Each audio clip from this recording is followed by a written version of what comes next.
This is the second time I've been able to introduce a monitor reception, and it's just, even on Zoom, it's such a great event. I read through the publication, and the work, the articles are just so high level, so professional, and on important issues. So just congratulations to everyone for keeping this going this year, and for, I don't know, for working at such a level of quality and um, serious, serious investigation on important issues. Um, I think that my welcome should be just as long as it just was, and that we should move into what's really important about this coming together, which is the monitor and the student work that makes it possible, and the faculty mentors who are also clearly in this room, and the staff mentors who have made it possible for this work to continue, even during a very difficult pandemic year. So from here, I believe I pass the baton to Amelia Larson. Is that right? I'd love to echo a lot of those sentiments as well. Thank you all for coming this evening. We have a lot to celebrate. It has now been sort of 2 years since we had that last in-person reception at the Reeves Center. And as you all can imagine, a lot has happened in those last 2 years. It's a time of celebration for the Monitor. We had our 25th edition come out, and we're able to celebrate that sort of landmark for ourselves as a journal. It was also a time of incredible upheaval for us. Obviously, since we haven't had that in-person presence since last year now, and we've managed to shift to being an all virtual team that edits and publishes without ever being in person, something I never would have imagined when I started working on this team. So remarkable times indeed that bring us all together on Zoom here today, but they are, of course, the times that the Monitor is in fact incredibly prepared for, and in some ways was made for. I've been so gratified at the way our team has risen to the challenge, and the way the students of William and Mary have risen to the challenge that the past year has presented. And I think it really underscores the incredible contributions that undergraduates are really able to make. First of all, just in the ways that the people who write for our journal and for our blog are so insightful about the world around us. We have seen incredible articles that reflect sort of recent developments in international relations and economics that are incredibly relevant for our day-to-day. We have seen with our new blog initiative, writing from students about the pandemic going on around them that are incredibly insightful and responsive to the world that we see today, and providing those new perspectives when our sort of conventional wisdom can no longer provide us insight into the crises that we face. I think it's also just remarkable, and has shocked me and pleasantly surprised me over the past year how adaptive all of our undergraduate staffers and students writing for us have been. We've seen such an ability to innovate and adjust, both to being in a virtual format, but also to taking advantage of the fact that we've got all these talented William and Mary students with often not enough things to do. We were able to start a blog this past summer and winter that provided a platform for students to write about the things they were learning about and researching about that was incredibly responsive to the world around us. And lastly, I think it's important to note that undergraduates I found working on our journal just so remarkable for the way that they're willing to step up and in this time. Both with our new authors from this past year who submitted some of the most excellent papers I've had the privilege of reading to our journal, with our new blog writers who were willing to take a chance on a new format with the Monitor and produce some really stunning work. And lastly, with our new incoming board members who I am so excited to hand this journal off to. So with that, I think it's just incredible the things we've been able to do with undergraduates this year and as an undergraduate journal. And so I want to express gratitude to the people who have made that kind of work possible. First of all, to the Reeves Center for helping us to set up this event today and for being endlessly supportive of the work that we do. Second, to all of the people who have created this space in many ways and made it possible for us on the Monitor to do our work.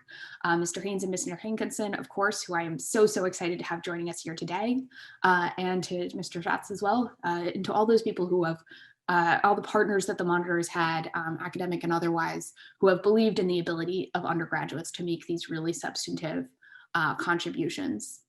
And lastly, of course, then I just want to thank all the authors who are here today for the incredible contributions that they have made to our journal.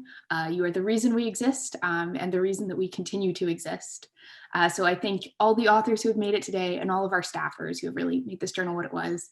It is an incredible privilege to have been able to work with you these past 4 years, and I am so excited to be able to hand this on. So thank you all for coming today, and thank you to everyone who's made these past 2 years of the Monitor possible.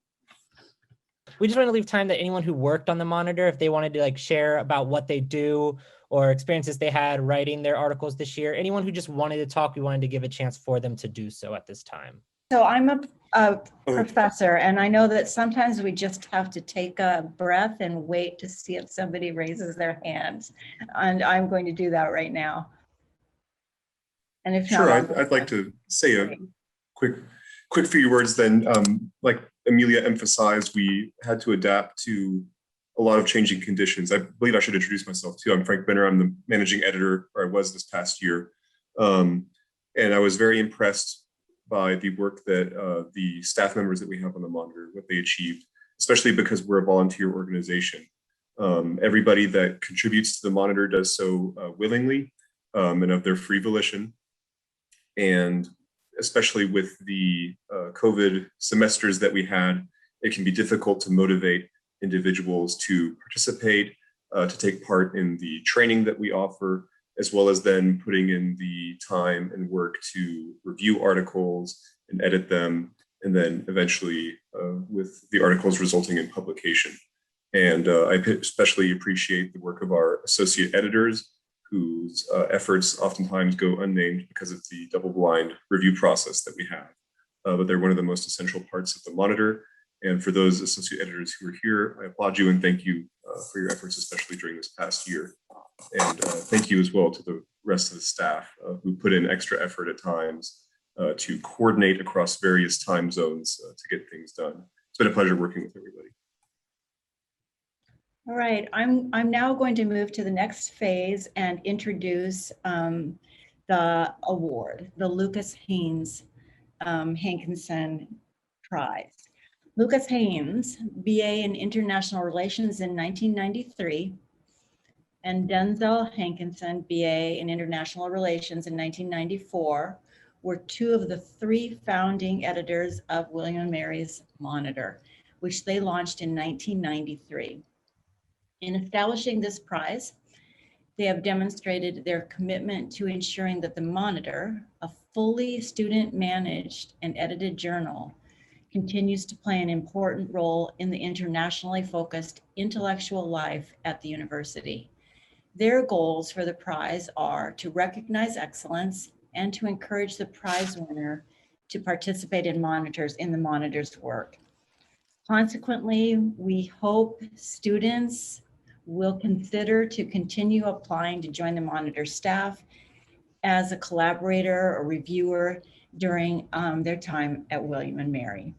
And now I also get to do a great thing, which is to announce or introduce this year's prize winner, Bennett Hawley. Bennett is a second-year student in the International Honors Joint Degree Program between the University of St. Andrews and William & Mary. He studies international relations and environmental science and policy with a geographical focus on Asia. Bennett has previously held internships with the Japan Society, the US State Department, DH Infrastructure Consulting for the World Bank, and the Federal Innovators Salon. Bennett's article analyzes the United States domestic foreign aid and development bureaucracy and discusses the need for systemic change to that system. Heartfelt congratulations to you, Bennett, for winning this important prize. Hi, everyone. First, let me say what an honor it is to be selected for this prize. The articles published this year were absolutely fascinating and explore a really wide range of relevant topics in international affairs. I'd also like to thank the founders of the Monitor for all their work that they have done to promote and support student research at William & Mary and continue the legacy of student research and undergraduate research. So my article took a hard look at the U.S. development and foreign aid bureaucracy and offered sort of a unique reform model. Since President Bush, there has been bipartisan support for a three-pillared approach to foreign policy comprised of defense, diplomacy, and development. It's believed that sort of balancing these three pillars would enable the US to project both hard and soft power and sort of achieve the best development outcomes and strategy outcomes. However, our policies thus far have been far from balanced, resulting in the militarization of our foreign and development policy. Rosa Brooks, a retired senior official both in the State Department and the Department of Defense, compared the Department of Defense to Walmart, writing, like Walmart, the military can marshal vast resources, and like Walmart, the tempting one-stop shopping convenience it offers has a devastating effect on the smaller, more traditional enterprises, in this case, the State Department and other civilian foreign policy agencies. I argue that one way to address the militarization of US foreign policy and achieve better development outcomes for the beneficiaries of US foreign aid is to reform our archaic development bureaucracy, which has not been updated since its inception during the Cold War. Today, it relies on an expansive number of departments, 25 departments, and over 50 unique programs, resulting in cumbersome decentralization, barriers to interagency cooperation, the lack of a comprehensive strategy, and US foreign aid's militarization and politicalization. Following my research, which focused on foreign government structures, as well as sort of structures of the US intelligence community, I found remarkable similarities within the IC and development community. The intelligence community relies on 16 different departments and agencies that fall under the leadership of this sort of umbrella organization called the Office of the Director of National Intelligence. I then sort of made a leap and proposed a similar structure be applied for our development and foreign aid bureaucracy structure. And in particular, I suggest the creation of a development community similar to an intelligence community. This is CAPS, a DC, just like an IC, led by a director of international aid and development and the umbrella office of the director of international aid and development. This new formalized community would be better able to facilitate interagency cooperation, resulting in improved development outcomes. And perhaps most importantly, the DIAD's new cabinet level position and development community's more streamlined approach and congressional appropriations processes would significantly elevate the role of development in American foreign policy. I know that was a lot, so I'm happy to answer any questions people have. And thank you all for coming this evening. I have a question then. What do you want to write about next? Well, I have a document that's like 3 pages long of all these different like big research paper ideas. But one in particular at the top of my list is sort of the role of a humanitarian focused foreign policy. Just in following the news, we've seen a series of really awful sort of humanitarian disasters that really could have been avoided. Obviously, the surge in COVID in India at the moment, but also in a lot of other Asian countries. And then sort of this senseless violence due to a lack of sort of policing and military capacity, sort of in a lot of African states, has resulted in the mass kidnapping of hundreds of like Nigerian school children. And so a humanitarian focused foreign policy, I think, could be a really interesting thing to explore. And it's totally just I haven't really spent a lot of time on it. Finals are ongoing, but I did think that exploring U.S. The U.S. Navy's Operation Tomodachi in Japan in 2011 after the Tohoku earthquake and tsunami would be a really interesting point of comparison, because right after that earthquake, the Pacific Fleet was mobilized instantly to respond and provide disaster and humanitarian relief. And it is something that is still talked about and praised, and it garnered so much goodwill in Japan, and seemed like a really effective sort of moment in U.S. foreign policy in the past sort of 20 years. So that that's at the top of my list, but something else might come too. But well, we'll wait to hear from you again. Thanks so much. I think everybody knows this, but just to make sure, we have the good fortune of having Lucas and Denzel with us today, and really love to say a special thank you that this is what you have generated, this kind of quality work from students. It's what makes William & Mary the place to study. So thank you so much. I would like to turn our attention now to Frank Schatz, who is also with us in the room. In my Zoom setting, Frank is up top in the left-hand corner, and let me do an introduction. So, Frank Schatz. Without Frank Schatz, there would have been no Reeves Center for International Studies at William & Mary. A close friend of the late Emory Reeves, Schatz was instrumental in persuading Reeves' widow, Wendy, to endow the Reeves Center. Schatz has been a member of the Reeves Center Advisory Board since its inception in 1995. In 1998, former William & Mary President Tim Sullivan presented him with the Prentice Award, which recognizes individuals in the Williamsburg community for their strong civic involvement and support of William & Mary.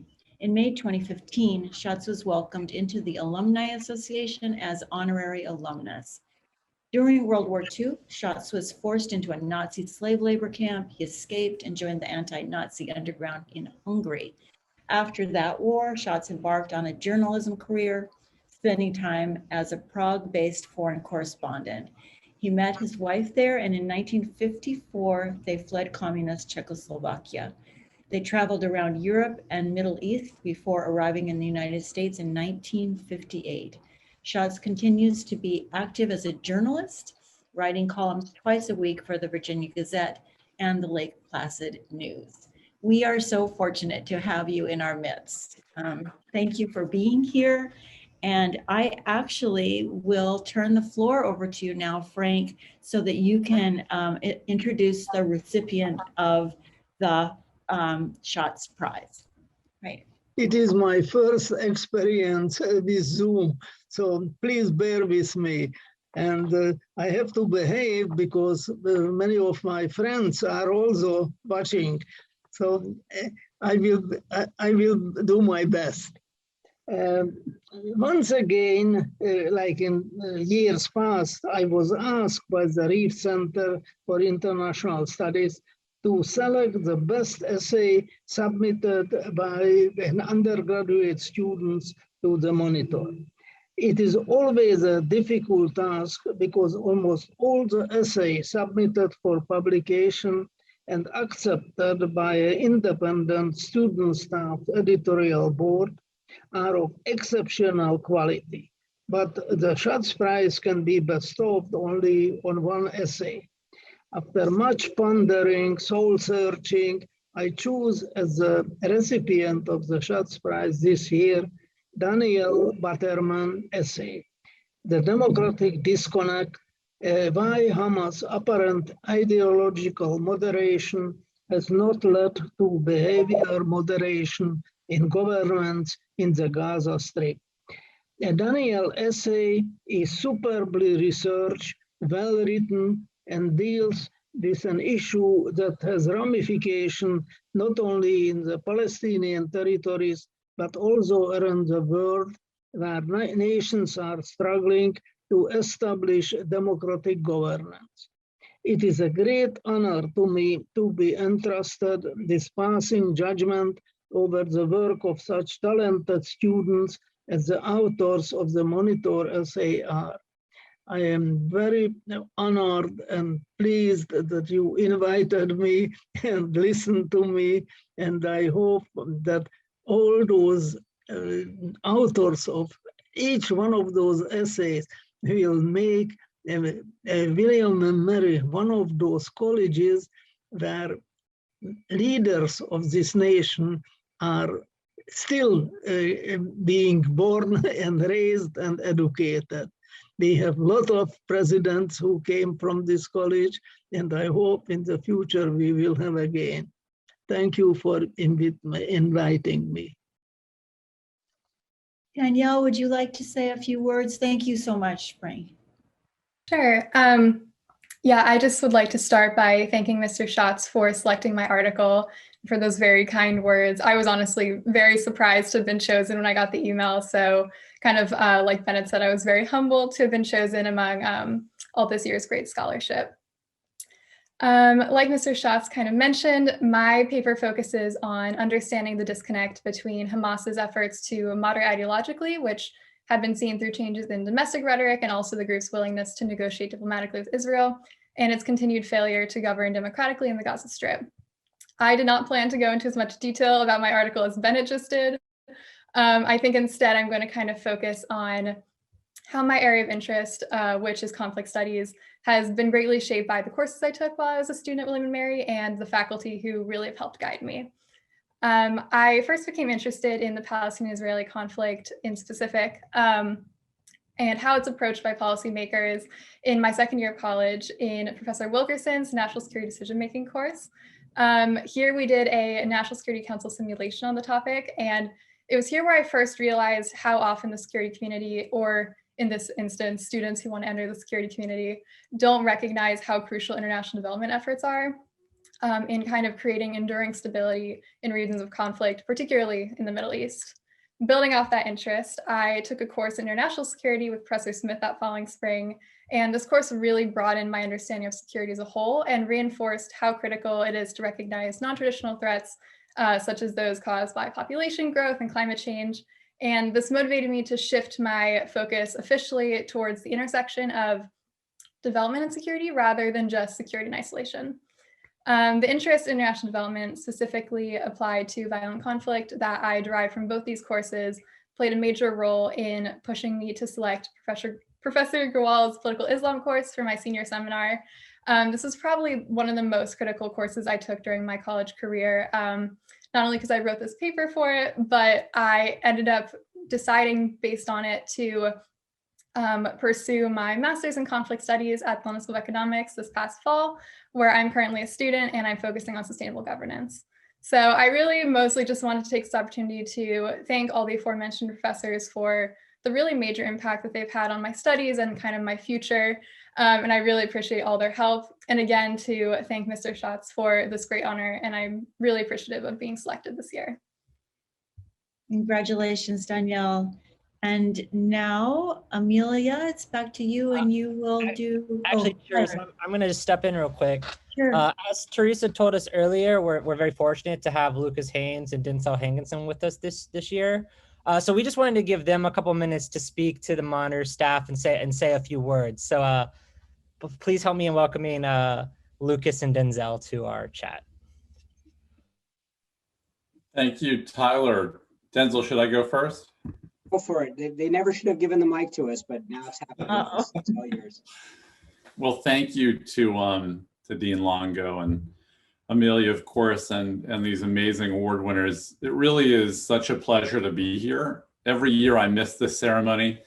I regret missing the opportunity to meet the Monitor team and these award-winning students. I know Denzel shares my pleasure and pride in seeing the Monitor thrive well into the 21st century now. When I was a college senior in 1993, I did actually dream of a well-edited Monitor, journal surviving and thriving decades hence. So it's really an incredible source of pride and pleasure to witness how each of you is now keeping that dream alive, even during a global pandemic. All these volumes later, it's really, truly impressive. And I have to say, given the exchange of ideas about foreign policy and foreign policy architecture in this last 40 minutes, I sat through State Department policy planning staff meetings that had less substance on policy. So William and Mary is really producing just first-rate minds for the foreign policy challenges this country and the world face. I do want to say a word about the background, the origins of the journal, because there was reasoning behind that dream I described, which I actually shared with my advisor, Professor Clay Clemens at the time. And that reasoning is much more important than our founder's pride. I was so impressed at the time with the IR on government education in the early 90s, which would serve me well in my career. I felt so supported by professors and advisors like Clay Clemens, James Bill, Robert Fritz, and the Reeves Center, of course. And I was so impressed with my fellow students and editors and article submitters. And I always saw myself as more of a connector than a content submitter. And I sensed in this naive way that William and Mary was producing outstanding undergraduate papers and articles across many disciplines that offered insight into our very new post-Cold War world back then. And frankly, I wanted to help elevate that student work and my fellow editorial team and showcase undergraduate talent and ingenuity. Of course, I wasn't immune to the ambition of resume building either, but I really did believe in the early team we built and the early papers and articles we published. So what is most pleasing to see is the quality of the editorial work and publishing. I mean, the sheer size of your executive and editorial board now, the quality of the overall production, the clarity and editing of the writing, the diversity of important article topics, the vision and values that carry on down through the volumes and years that I read in Amelia's letter from the editor. It's just an enormous credit to each and every editor and author and those, whose shoulders you stand on in all the years between us. So we greatly admire all the students here for all that you've done to sustain and improve the Monitor over the years. Congratulations, Bennett, Danielle, Amelia, and every graduating senior. You now join the ranks of proud Monitor alumni, and we're delighted to be here, and thanks for listening to these two middle-aged former editors.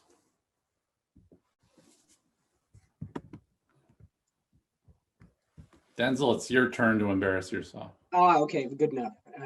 Thanks, Lucas, and thanks to the Monitor staff and editorial board for continuing to publish really high quality student papers. I think I've been receiving copies of the Monitor on and off since I left William and Mary more than gasped 25 years ago. And I'm always impressed by the weight, the relevance, and sometimes the novelty of the topics that students are writing about. I also want to thank the academics and administrative staff at William and Mary for continuing to figure out a way to offer the very modest prize that Lucas and I sponsored and support the Monitor in other various ways.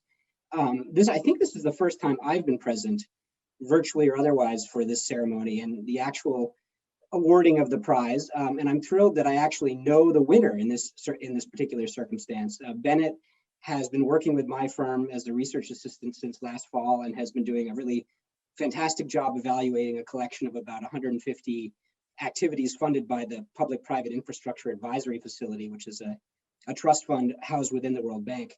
Bennett, you and I haven't had much interaction, but I've definitely read a lot of what you produced these past several months. And whereas I was surprised to see your name listed as a winner, I certainly was not surprised that you wrote something that could have won. You've been doing a great job for us, so thanks for that. I think you tackled an important and timely topic. It's one that's near and dear to my heart, since I spent much of my career working as a consultant to development aid agencies.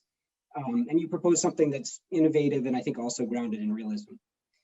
I'll just add as a final closing note that Bennett is one of several William and Mary research assistants and full-time staff that we've had on our team, many of them from the IR department.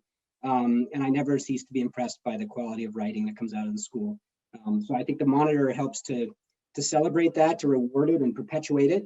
So it's a publication that I think Luke and I are pleased to have been associated with in the early years and also pleased to continue supporting.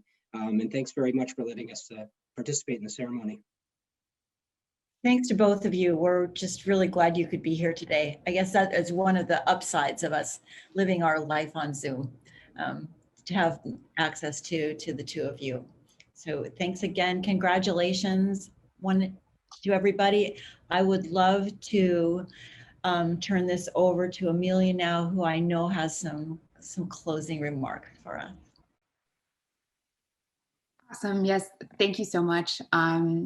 I think a lot of the statements, particularly by Mr. Haynes and Mr. Hankinson, do a really good job of summarizing what this evening is all about. And I just want to reiterate our thanks, particularly to the Reeves Center and to Mr. Lawrence for making this evening possible again. Sort of this year as editor-in-chief, the one thing I didn't know about the job before going into it is how much I would see just little pieces of what everyone else is doing to make the Monitor possible. And the biggest thing I learned from that is that this is often lonely work. Often a lot more is going on under the surface than you realize at the Monitor. And for the associate editors, the copy editors, the authors, it often means a lot of independent work. And as anyone who has written probably knows, a time when your most frequent companion is Microsoft Word and a cursor on a screen. So because of that, this ceremony has always been a chance for us to connect, to get away from that Microsoft Word and that independent work and to celebrate the work that has happened over the past year. And after a long year of work, 2 years, in fact, since we've had this ceremony last, it is so wonderful once again to have that chance to connect more broadly and to see all the work that has gone into this journal and all of the fruit that it has borne. And even if we cannot be in person and there is no baked brie, which is what originally drew me to my first Monitor reception and eventually to this role, it is still so wonderful to have the chance to connect, to see the authors here, to see all of the professors and people who have made this journal possible, and of course to connect more broadly in the way that we can now, and to have our founders here as well is such an incredible privilege. So thank you all for coming. Thank you for making this evening possible. It is so wonderful to have a chance to celebrate the work that has been done here. And I'd love to offer one final virtual round of applause to all the authors who have done such remarkable work under such difficult circumstances. Thank you so much. Thank you, Amelia. Well said.